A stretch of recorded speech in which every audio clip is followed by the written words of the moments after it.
What's up, Brad? Evening, Andrew. How are you? Good. What are we doing down here today? Oh, just podcasting as usual. And we're on episode... This is episode 80 Wow. of Auto Off Topic. Only 20 more until we're out of double digits. I know, right? Moving pretty quick. Pretty crazy. It is. So, I don't know, we skipped what you did a couple weekends ago? Yeah. What did I do a couple weekends ago? I don't know, what did you do? Oh, I towed a car. Yes. I did. That was a fun story, actually, because it was a little ridiculous when I got there. I can't remember why we skipped it. Because we had so much to talk about with questions. Oh, that's right. So many listener questions. Just never quite came up. Yeah. So why don't you... We're not going to go into your cold opening there with the sounds and not? We'll get to that. All right. That's cool. Yeah, I did a tow to... picked up a vehicle in North Carolina for a friend of the podcast, a Montero, because... Well, actually, a Raider. Yep. Because that's what, our friends drive. They do. We do hang with a certain crowd. A lot of us, anyway, hang with a certain crowd. But so I picked up a vehicle in North Carolina. It was a 1989 Dodge Raider V6 automatic. Is that recording, Andrew? I cannot hear feedback in my mic, in my ears. Yeah. Okay. Car is running. Just checking. I just don't hear it in my headphones, so... Really? I think I probably do. Yeah, there it is. There it is? Too loud now. Go to 11? Yeah, put it back down to 6. All right. I can't handle 11. Okay. So, 89 Dodge Raider, V6 automatic, bad motor. Picked it up because the person who is... Motor in jail? Bad motor? Motor in jail? Yeah. Never mind. Oh, bad motor. I got you. Keep moving. Ignoring that joke. Push forward. Ignoring that joke. You're not a dad. You're a dog dad. Maybe that's why you're doing dad jokes. Yeah. Yeah, that was a pretty bad joke. Yeah. Anyway, so the person who I picked it up for has a driveline from a turbo diesel Mitsubishi Shogun, but it's really rusty in the truck that it's in. It's a Shogun, not a Piero, because it came from England. Yes. So he wants to swap the entire driveline from the Shogun into the Raider to make a nice solid southern truck into a nice turbo diesel truck. So I fully support this plan. So I decided that I would go down and pick up the vehicle for him. Cool. Not that I did it for free, but, definitely did for less than I would have otherwise, because just helping a friend in the community, Yep. Funny stories about North Carolina. It's much warmer than here. Yeah. That is not a question. The vehicle was located at a man's house. Uh-huh. Kind of not a trailer park, but behind a trailer park. Yeah. He said to drive down the main road until I saw the car wash. And to turn into the car wash. And drive through the car wash. Okay. And then I'd be Like, in his you had to yard. wash your vehicle first before you got to his yard? No, you had to drive through the car wash, yeah. Like, you had to drive through The parking the lot. self-service bay of the car wash Oh. to get to his backyard. Yes. Oh.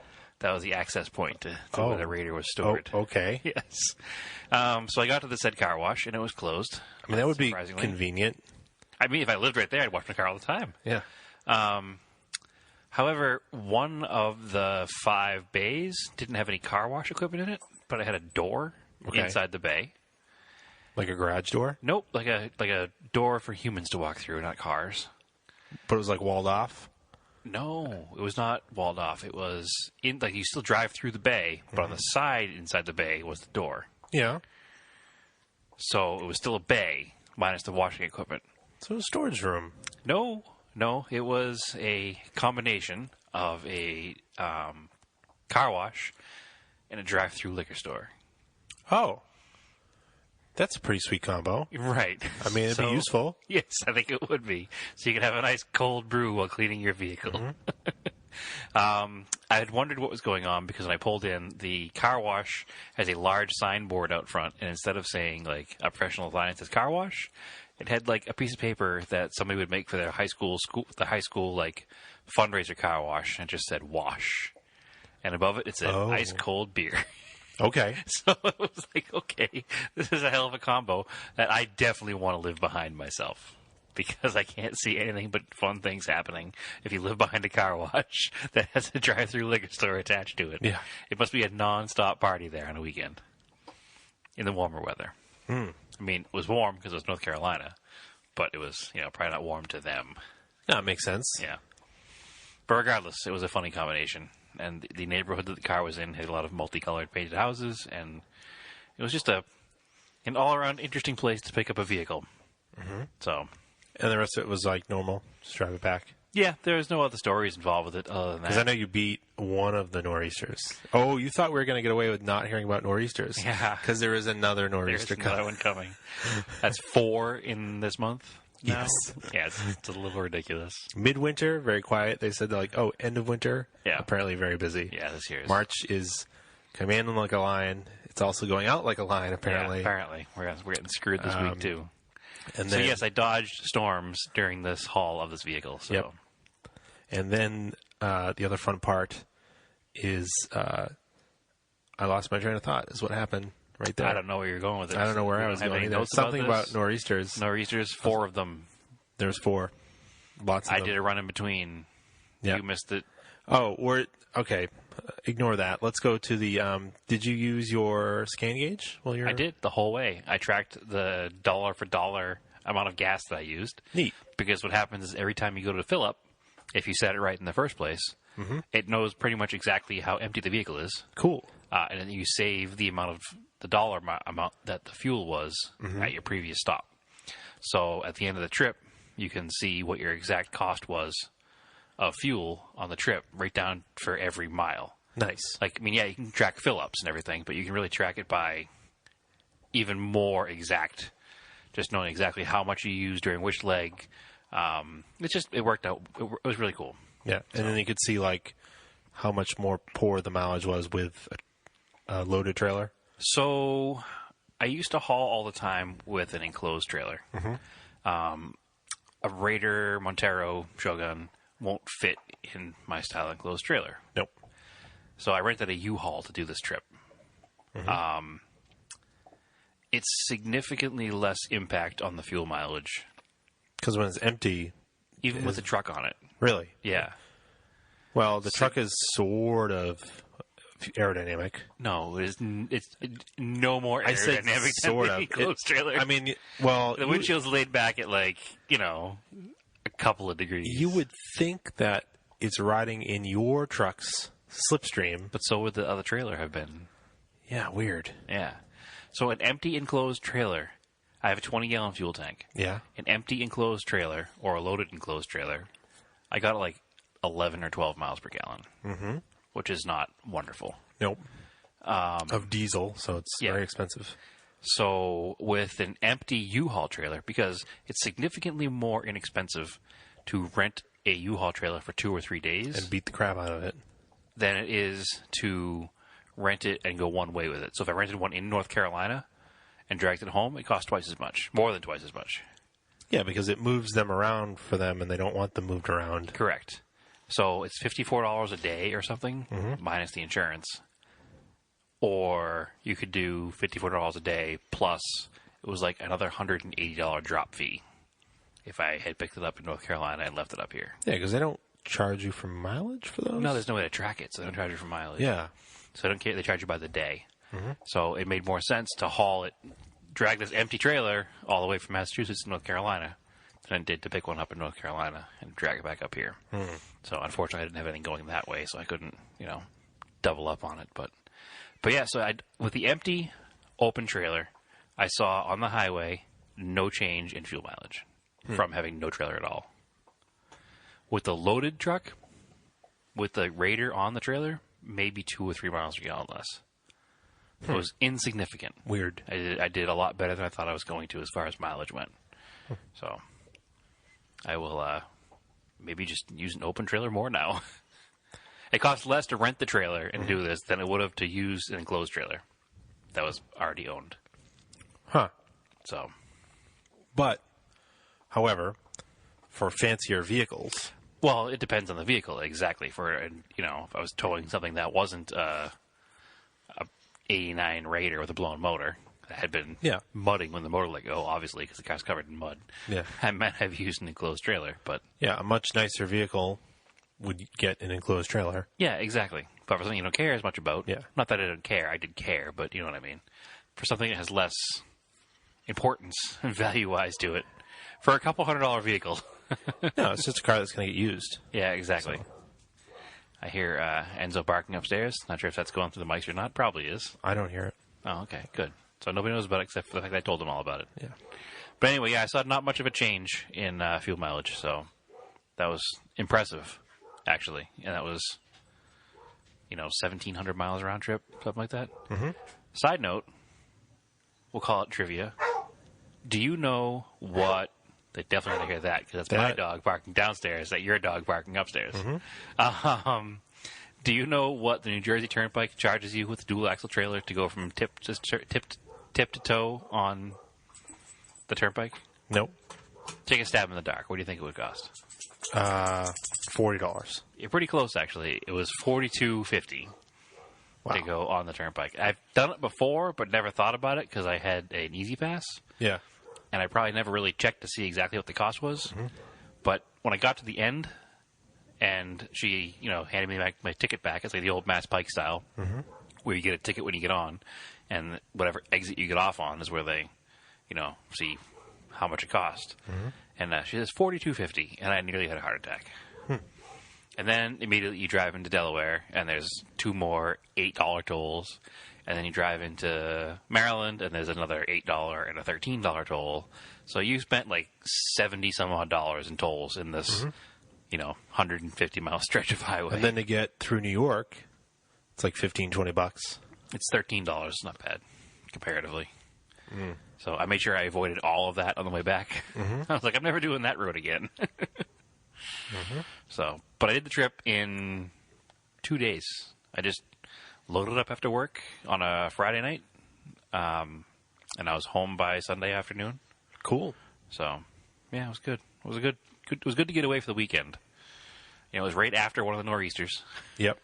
So my house had no power anyway.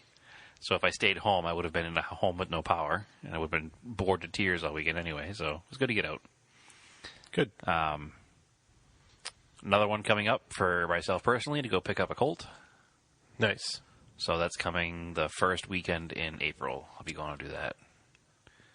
So the Colt has an interesting story, and the owner of the Colt that I'm buying it from has said that he'd love to do an interview on the podcast.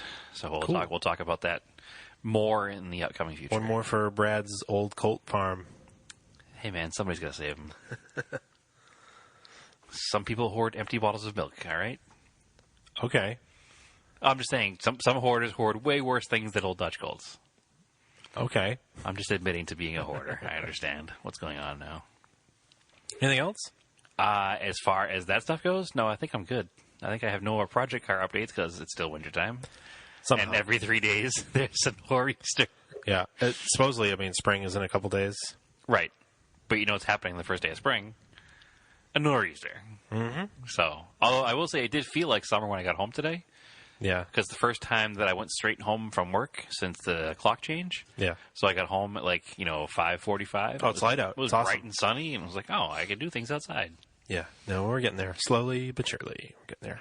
Yeah, eventually we'll stop talking about the weather. Yeah. Sorry. I'm not sure when, but if you live in New England, you understand. We'll talk about it when it's warm out, too, because we'll be like, it's fantastic. Yeah, it's awesome. This is great living here right now. So anyway. How quickly we forget. Yeah. This past weekend, I went to a friend of the podcast, Jordan and I went and visited his girlfriend who's working in Florida, Liz. Yeah, who's also been on the podcast. Yep. Driver of Spaghetti. Yeah. She's down there working for a little while for her job. So we had a free place to stay, which was really sweet. And we went over to Sebring. Just a town? No, just the town. Okay. I just wanted to visit historic Sebring. Yes, I figured The it. billboards were like, historic Sebring downtown. We're like, cool. Not going. Yeah. She's staying in a very nice place right on the coast. Yep. I thought Sebring was like dead set in the middle of Yes. Okay. It was an hour and 40-minute drive Okay. across farm roads. Yeah, so like just Like square, dead straight roads. farm roads. Like we drove literally 25 or 35 miles, took a left, drove 5 miles, took a quicker right, then drove another 30 miles straight. That's awesome. And across the middle. So, fun fact, Florida is the largest producer of beef. Okay. Yes. I thought it'd be Texas. Yes. A lot of people don't know that, but it is actually Florida. So we drove by a bunch of citrus groves. And cows. And cow pastures. Future burgers. Yes. Future orange juice. Yes. All right. I'd never been to Sebring Raceway, so it's an old. It was a B-17 air base. I'll say it was an during World War airfield II. originally, right? Yep. Yeah. It's still an industrial park around it. There's still an airfield attached to it, Okay. but it's actually not that far outside of Sebring, probably because it's a military town that built up around it. Yeah, But likely. it's still in the middle of nowhere, Is Sebring, Florida. Is Sebring the town all like those 60s, or actually World War II, so those like 40s and 30s, like brick front, all the same looking houses? Yeah, a lot of it is. Okay. There's like a lake there. It's actually like the little part we saw because we went to the store first was pretty nice, and then So it's what you'd call good Florida. it was nice. Seemed like it anyway. I mean, the weather was amazing. It was 84 degrees. Yep. No rain, 'cause sometimes it rains there. Sometimes It it wasn't rains cold. everywhere, Andrew. Yeah, but sometimes it rains a lot during Sebring usually, and we lucked out. So that they were expecting like a lot of people because So for those that don't know, Sebring is a race track. Oh, and sorry. It's a 12-hour endurance race there. Yes. That they went for. It We is- assume that most people have picked up on the fact that Andrew was going to Yeah, the yeah. 12-hour Sebring endurance race, 12, but there are probably some people who are not endurance racing fans Okay. who didn't realize that this past weekend All was right. a 12-hour endurance race. All right, I'll back up. So last year I went to the Daytona 24 Hours, which is the Yes. race before Sebring 12 Hours. But you felt it was a little too long. Yeah, I wanted it to cut in half. It was also a lot colder. Yeah. But anyways, these two races are considered part of the Florida 36 Hours, Yes. and they are the preliminary endurance races. If you want to take your team to Le Mans, to go to the 24 Hours of Le Mans, This is like the practice. you do these two races. Yeah.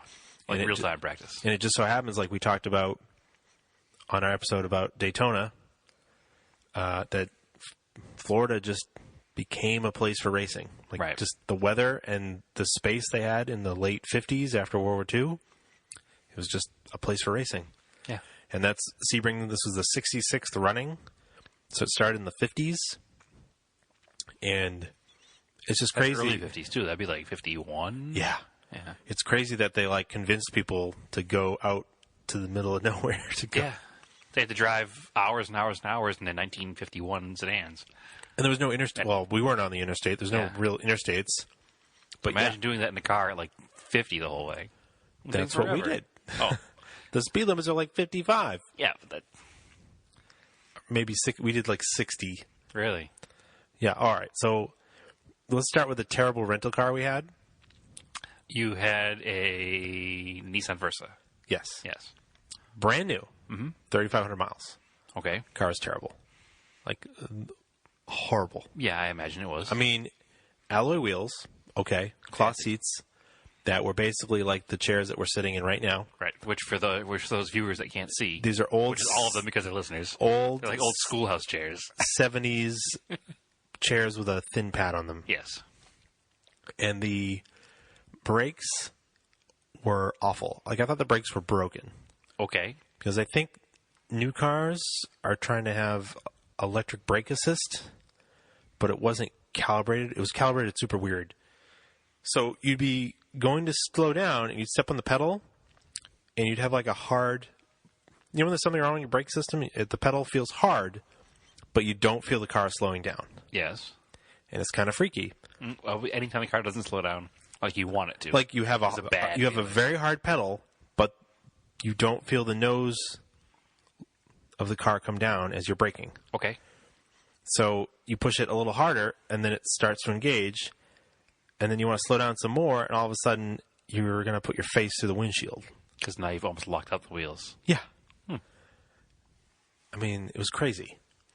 So this is a new. This is a 2018 new Versa. Nissan Versa, not recommended by Andrew. No. Okay. With, it did have drums in the rear, a CVT, but whatever. Now, I have driven a 2015 Versa. Mm-hmm. Remember Tom used to have one. Yeah. Which was the bottom of the barrel model. It had crank windows and a 5-speed. Mm-hmm. And it was a nice, decent little car. The 5-speed's probably fun. Yeah, but the Probably brakes covers were up a lot of sins. Oh, it definitely did. But it was a decent little car. No. This is a little sedan. And only the driver's seat had the captain's chair armrest. Oh, the passenger seat didn't have one? No.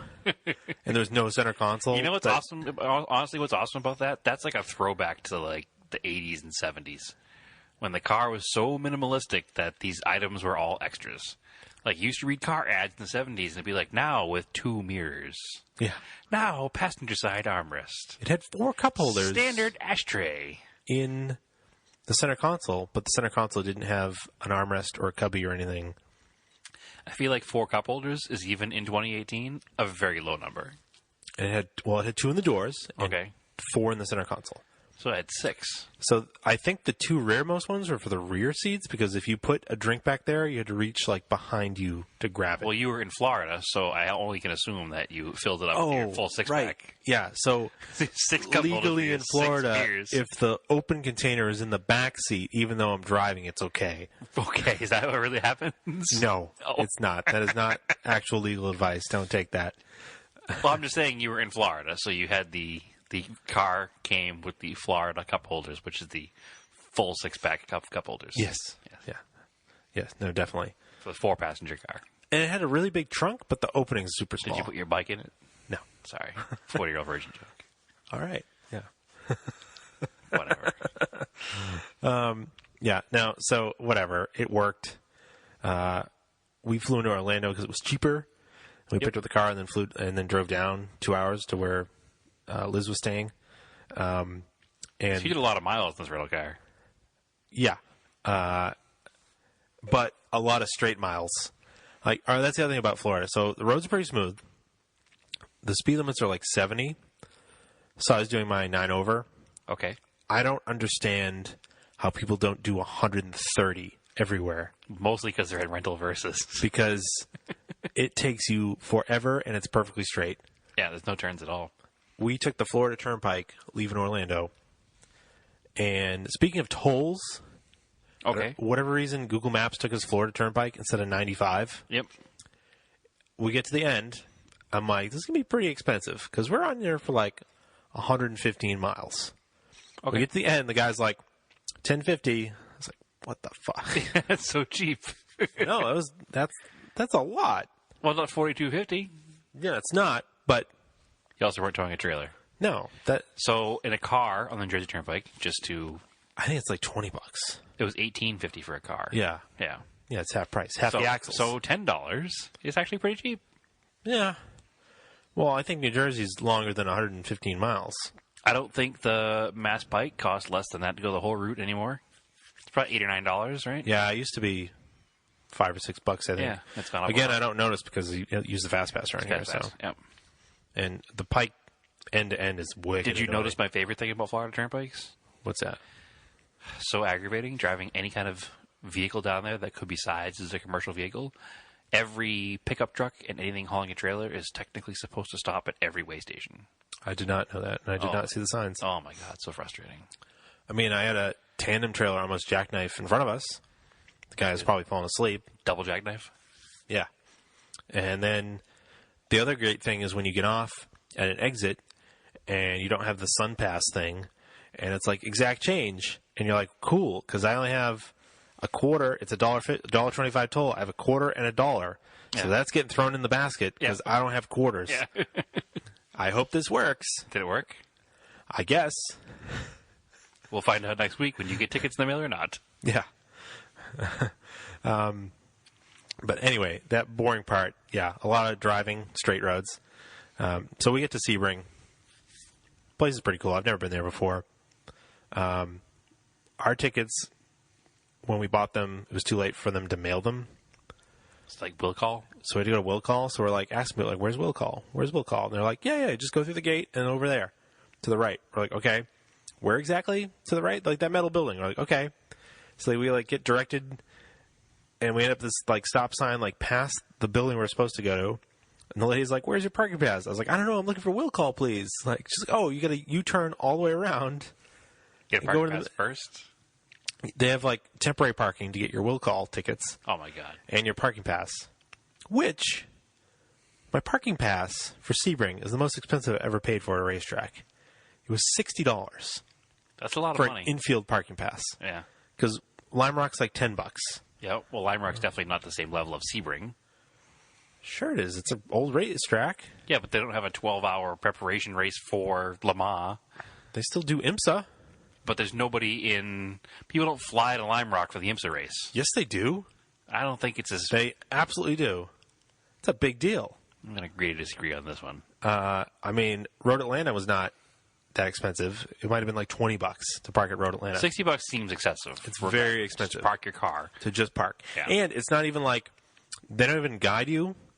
All right, so I'm getting too far ahead here. So we're at Will Call, and we're getting our tickets, and this guy's in front of us finishing up, and he goes to turn, and this thing falls out of his pocket.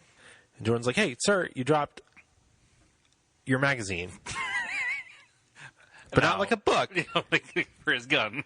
Yeah, like a clip full of 9mm bullets. Again, you're in Florida. Life's different. Okay, Florida so here's than the thing. Massachusetts.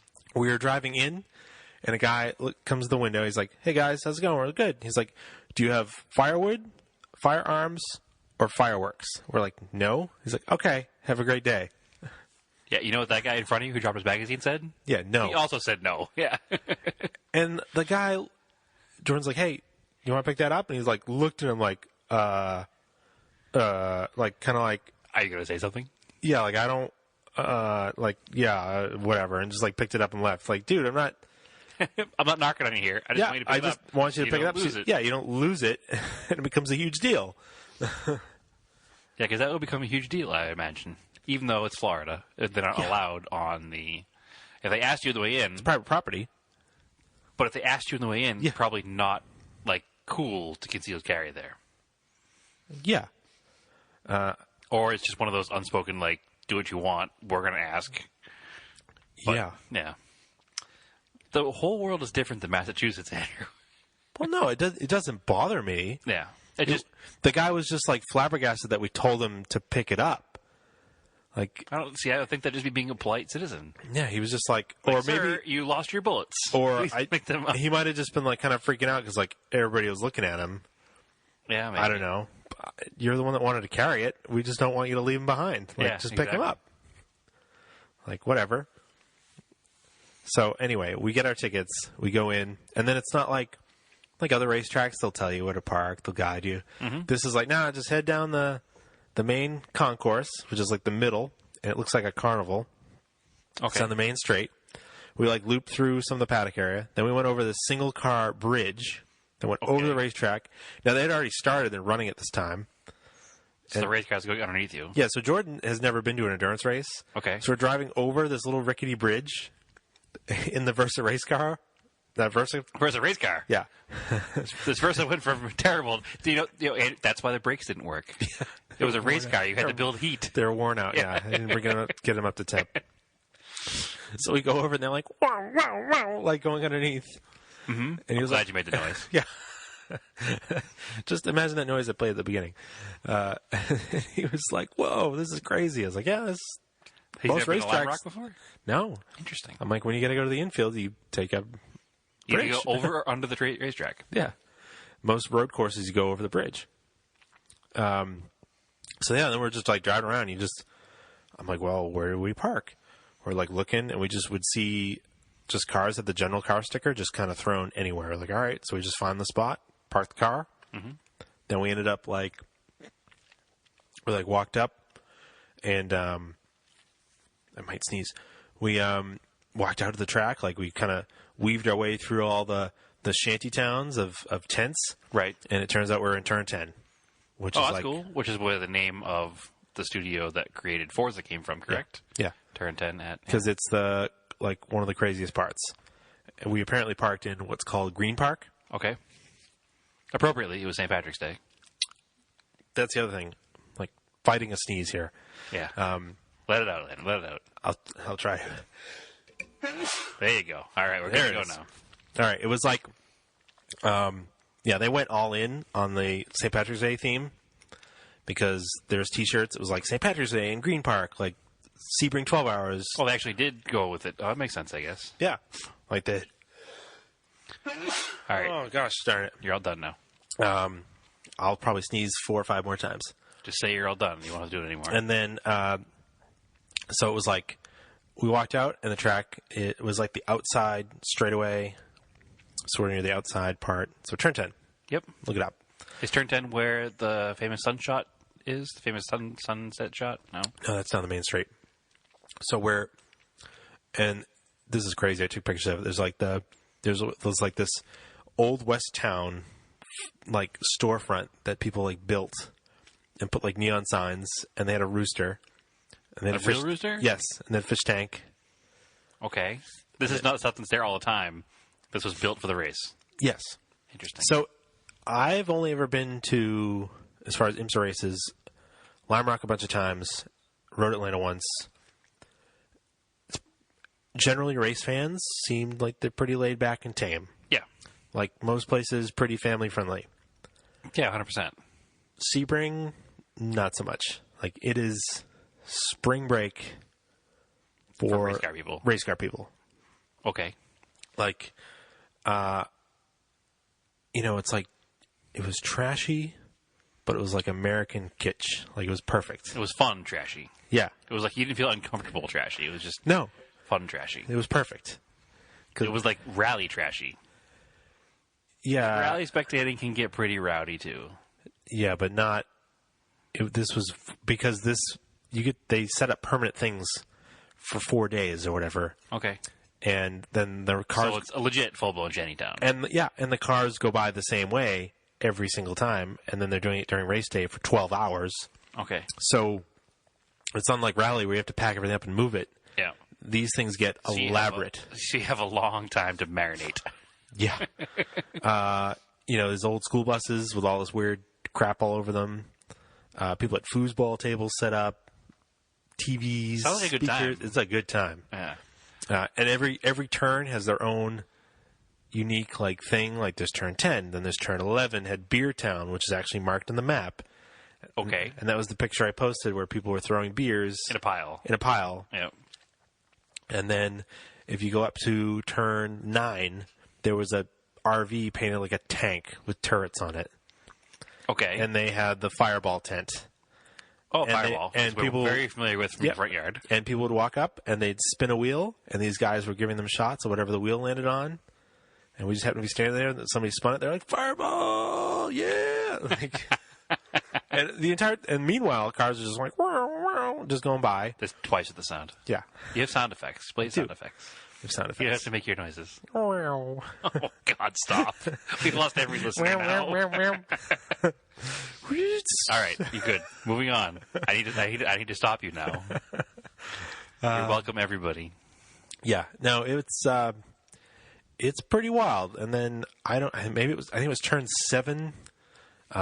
They had a double-decker scaffolding set up with 2 stacks of couches, and I had forgotten you'd mentioned this when I sent you the picture. Yeah.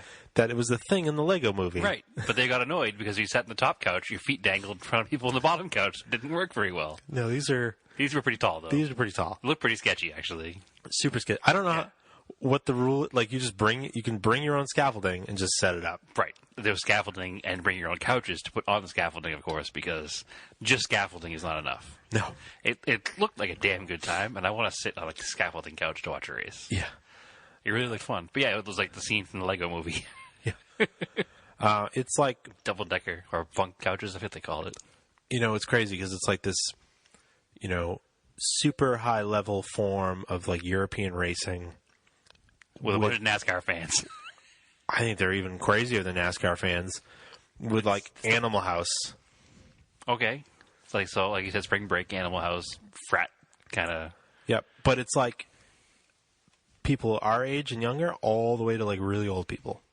Because they've been coming, a lot of places had banners like blah, blah, blah, campground, 30 years of Sebring. Yeah, like You're like, holy crap. Well, that's like our friend, my father's friend, who used to race back in the 50s. He's been going to Sebring every year since 1959, 1958. I'm sure he was there. He goes all the time. Oh, really? Richie, yeah. Yeah, huh. Yeah, he goes all the time. No, it was wild. And then, I mean, I love going because one of the things is just the people watching is amazing. It sounds it. All the stuff to see. Anytime we have people drinking for 4 days straight, you have a lot of good people watching. There are people with T-shirts that said 96 hours of drinking with a 12-hour endurance race. Okay. You're like, all right, fair enough. I see what I'm into here. I see what I'm into. Yep. Oh, man. Yeah, and then just like, there wasn't a lot of, like, Lime Rock has a lot of nice cars in the paddock area. Mm-hmm. Maybe they were just hidden, but... It's probably rental cars. Yeah. I mean, there was a lot in the... There was some nice stuff in the Porsche Corral. I didn't really see it was in the Corvette Corral. Probably Corvettes. Probably, yeah, but it was probably like C4s, C5s. Yeah, more than likely. To C7s. C5s, yeah. Yeah. Because that was when... C5 is when Corvette racing really started getting successful. Which, that's crazy. That's been like 20 years. I feel like there's probably more Corvettes per capita in Florida than any other state in the country anyway. Corvettes and Mustangs. Yeah. But regardless of all of this going on, the physical track is really cool. Because the only time I've ever seen it was in like Forza. Yeah. Or like, on TV. And it's way bigger than you think it is. How many miles around is it? It's 3 3/4, I believe. Okay, so it's a pretty long. That's a lengthy track. Yeah, I mean it loops in around itself, and most of the viewing lines are pretty decent. You can see a lot of good stuff. Pretty open. Mm-hmm. That's the other thing too. It's all flat. Oh, but it's an airfield. And they don't it seems kind of like oh. Hashtag respect the bumps, but it is legit bumpy. You can watch the cars come through a corner and just bouncing. Really? Like a rally car bouncing. And it's crazy because you think of race cars being so low and so stiff, but then you watch them the way they're set up, and they come through low, but they actually have tons of suspension They're more compliant than you think. It's pretty wild. And then to watch cars hit that back straight before they go into the main straight that's going to bring them back down around. So it's the one like the outside, it'd probably be like turns 12 or something. Okay. To watch them come through at full blast and not touch the brakes is pretty wild. Yeah, cornering speed is just insane. Yeah. So yeah, and then everybody would kind of every once in a while, like a big plume of like dirt would come up because somebody like clips a corner or something. Yep. Digs the grass up with the... There wasn't a lot of wrecking. Well, the first lap had a big wreck, didn't it? Yeah, that was it. Okay. As far as like big wrecks, everything else was just minor stuff. Which is good. That's it was good. Successful race. They didn't have a lot of yellows. They did have a spectator yellow. Yeah, the tent blew off. Yeah. Into the thing.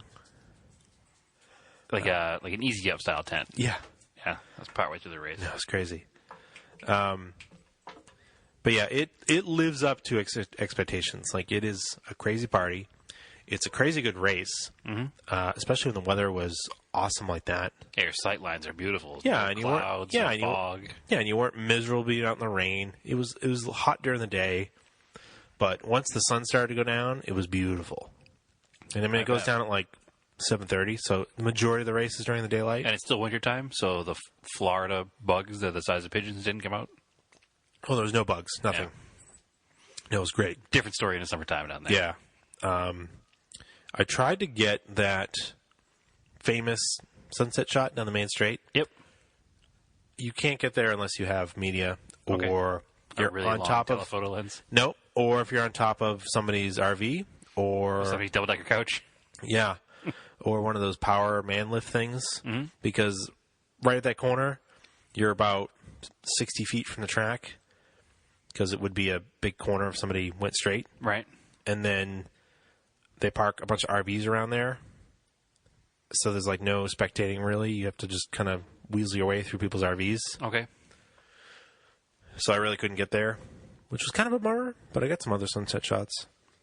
It was kind of annoying, though.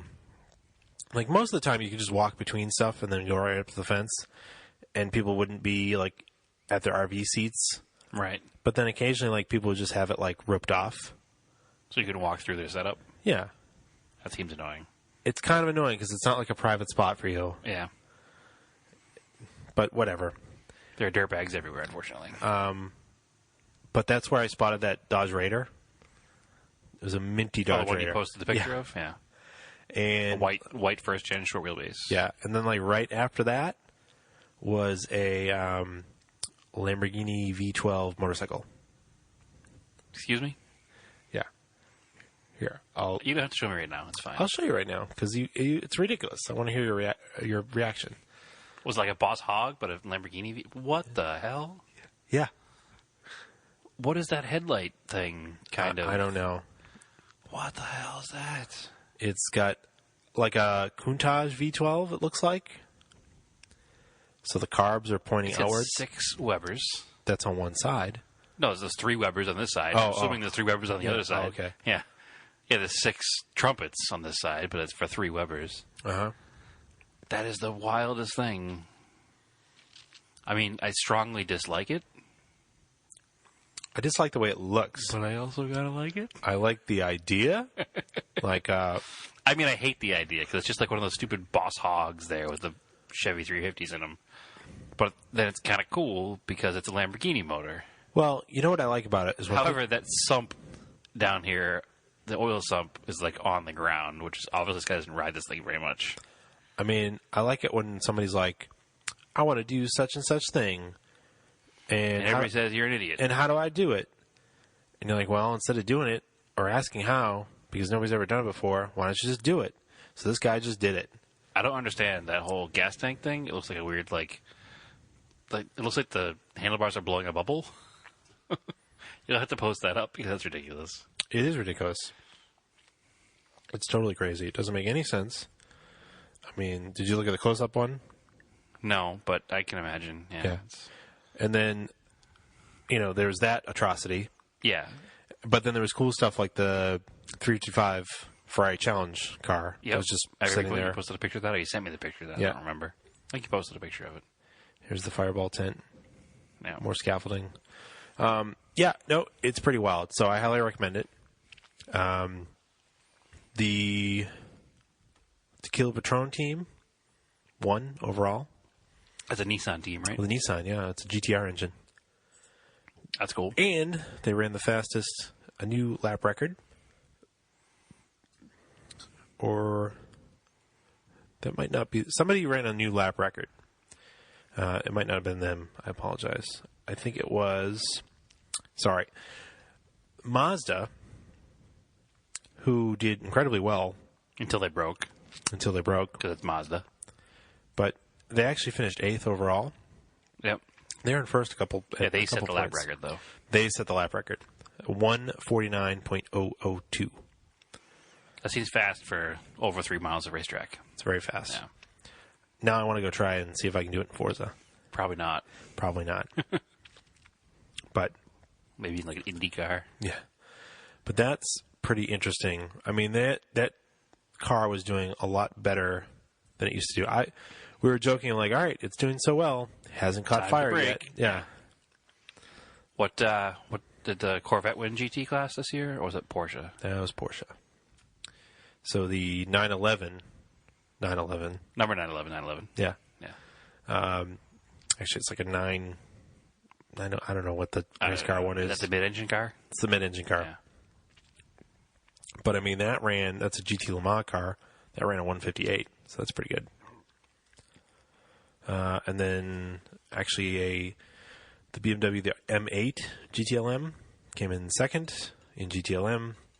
Then the other Porsche, then the GT40, then the Ferrari, then the Corvettes were a little further back. They were sixth. So that was pretty neat. 911 RSR, they call it. Yeah. No, it's totally worth going. Yeah, no, I would have gone, but you guys bought the last 2 flights ever out of Boston. So, funny story. We got to come back, or I got to come back. I need to drive 2 hours to get back, so I leave the hotel at 4 in the morning. My flight's at 7:15. I'm like, no big deal. I'll get it. I've shown up to the airport a lot of times, like an hour before my flight, and especially early on a Sunday morning. Nobody will be in TSA. Correct. Well, everybody's in TSA. Orlando is a very busy airport. It's a hub, I think, for Delta. And people are flying out because it's Sunday. They just spent all week at Disney with their kids. They're going home early. Sebring. Yeah. And at 6 in the morning, there was 1,000 people. That's super annoying. So I literally missed my flight by 2 minutes. Oh, you missed your flight? Yes. I didn't know that. Yeah. I was running down the terminal after I finally got out of TSA, and they probably had just closed the door. They're standing there, and I was like, too late? They're like, yep. I thought when you sent the picture from Starbucks and you said, nothing but time now, that you made it through and you're waiting for your flight. Nope. That meant that you missed your flight. Yeah. Oh, no. I had to wait till 9, almost 10 o'clock. So you had a 4-hour wait at the airport? Yes. Oh, my goodness. For a 2 hour and 50-minute flight. Oh, no.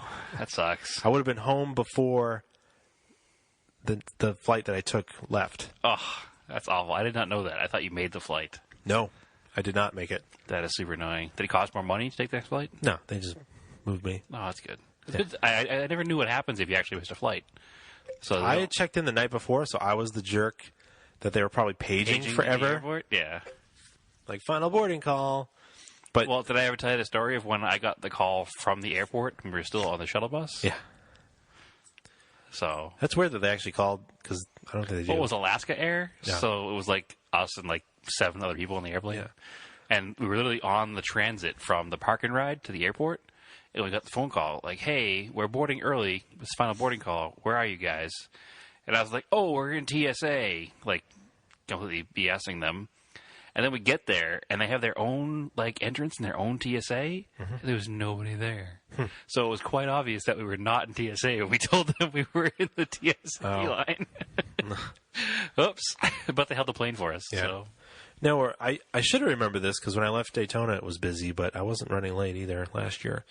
But yeah, it's such a busy airport that they don't even do the body scanners. Right? I didn't have to take shoes off. Don't tell the world that, Andrew.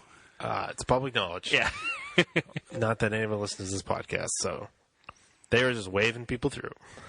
Oh, they must have some kind of protocol. Oh, they had a dog. Yeah. They're sniffing everyone, so maybe that's why. But yeah, it was. So that we are talking to Lan of the Dropped magazine at the ticket line. Oh God. Yeah, I'm trying to think of anything else that crazy that happened. Surprisingly, we didn't see anybody that was really drunk. Overly rowdy. Yeah, I don't know. There was a lot of sheriffs running around, but they weren't doing anything. I think they figure probably everybody is contained by fences. Yeah, they're not going anywhere. And they're not going anywhere. So just let them stumble around. And then, of course, I saw posts on Instagram afterwards. After the race ended, people were burning couches. Of course they were. Why wouldn't they be? I mean, I wouldn't want to bring those couches home. So you might as well set them on fire. Regardless, I want to go down and hang out on a couch. Sounds like a good time. We could have gotten alligator at one of the vendors for food. That seems excessive. It was an interesting barbecue tent. I guess Florida doesn't really have They have cows. Yeah, but they don't have a thing you go to Tennessee, North Carolina, and you get barbecue. You keep going to Florida, and it's just Florida food. They had barbecue. It's just they're not known for their barbecue. I don't know. It was pretty good. Although the Outback Steakhouse is based in Florida, so maybe that's what they're known for. It's pretty good. Yeah.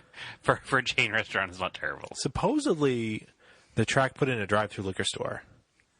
Oh, with a combination car wash? No. Oh. I don't know where it was, though. They were talking about it on Radio IMSA, but I'm not sure where it was. I didn't see it. Did you guys listen to the broadcast in headphones during? No, so many people are just blasting it over stereo systems. You can pretty much hear it. It's over the intercom of the PA of the racetrack. So as long as the cars aren't going by, that's the other crazy thing. So the track is so big when they're under a caution lap, it'll just be quiet for minutes because there's no car going by. Slow.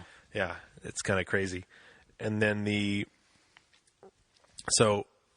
actually kind of nice. You can your ears recover a little bit and your head recovers a little bit. Well, I was wearing earplugs.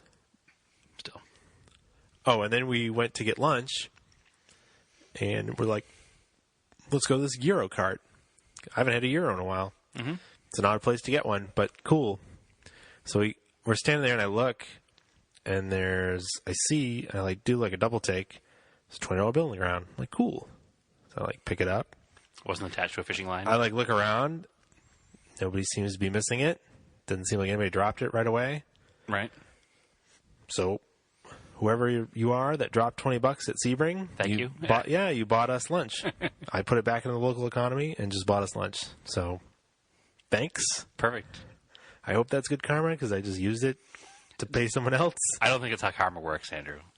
What? You don't use ill-gotten funds to make somebody else's day better. I did make that. I paid these people. You were going to pay them anyway, though. It's true. I mean, you just you Peter Pan that money. You stole it from somebody else to give it. That's to somebody not Peter else. Pan. Yes, it is. Robin from the Rich. Oh, you know what I mean. That's Robin Hood. Robin Hood. Whatever the hell. Peter Pan fights Captain Hook. Whatever. Robin Hood that money. Obviously, I'm screwing up my childhood stories. Sorry. Yes, you Robin Hooded. Yeah, that Robin one. Hood fights Captain Hook, right? Yes, in green tights. Yeah, they both have green tights. I'll give you that. That's where I got confused. Yeah, you can't keep your. You never saw the underlying story of Peter Pan where he was stealing from the rich and giving to the poor. No, that's why I hung out with the rich kids in a house. No. Obviously, I'm just making it up now, but anyway. Yeah, so Sebring was good. Sebring's amazing. Nissan Versa, not recommended. Visiting Sebring, recommended. Yes. Basically, too long, didn't read of that story. Yep. So another endurance race checked off. Hopefully next year, maybe I'll go to some California ones. Long Beach would be cool. Well, I still have to go to both the endurance races in Florida, so yep. You should go to one of them next year so I can go to one. Yeah, we should go to Sebring and camp at it. That sounds like a good time. Yeah. It sounds like in hindsight, that's what we should have done. Yeah. And if there was an endurance race that was closer to us and rowdier, we'd probably be endurance racing fans even more so than we are rally fans. Yeah. Because the fact of it's so much easier to spectate at an endurance race. Yeah, you just set up camp. You show up and the cars go by you. You don't have to go find the cars in the woods. Well, I mean, I've camped at Lime Rock before. Yeah. For the 3-day historic events, and that's a lot of fun too. So. Yeah. Yeah, it's not as rowdy at all. Not nearly. No, that's what you were saying. In fact... And I thought Lime Rock could get pretty rowdy sometimes. Nope. But I know there were stories of Watkins Glen, of a place they call the Pit, and people getting really crazy in the 70s. And there was a Greyhound bus that got stuck in there, and they lit it on fire. Awesome. But except for the people that needed it to get home. Awesome. Yeah, this is pretty wild. I mean, I remember last year there was a news story about Lime Rock wanting to expand and allow parking on the outside of the track or something, and people were really worried about race fans being rowdy. And we're like, no, but race fans aren't rowdy. They're pretty nice people. They don't get out of... No. If you let Sebring fans up there in Connecticut, yeah, that'd be pretty wild. So it's definitely a different demographic, but it's okay. It's cool. It's part of the charm. Yeah, I want to go now. Part of what... You go to these racetracks because they're so historical. Mm-hmm. Because, they've been around for 60 years, and it's just tradition. To get fucked up? Yeah, it's just, I don't know, it's just cool. Because, the race cars are they keep advancing, but, all the other stuff just stays the same. Yeah, people have been stacking couches since 1951. Yeah. So, anyway, anything else? I don't think so, Andrew. I think that's it. Yeah, so let's call that one. If you want to follow us on Facebook, it's Auto Off Topic Podcast. You can follow us on Instagram, Auto Off Topic.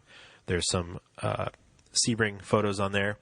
You can follow me on Race and Anger. There's also some Sebring photos, a couple videos. Brad. That wasn't Brad, that was Ollie. That's Ollie. Yeah. Where can they find pictures of Ollie? On my Instagram page, TSISS350, along with lots of car pictures. All right. As always, keep your cars analog and aim for the roads.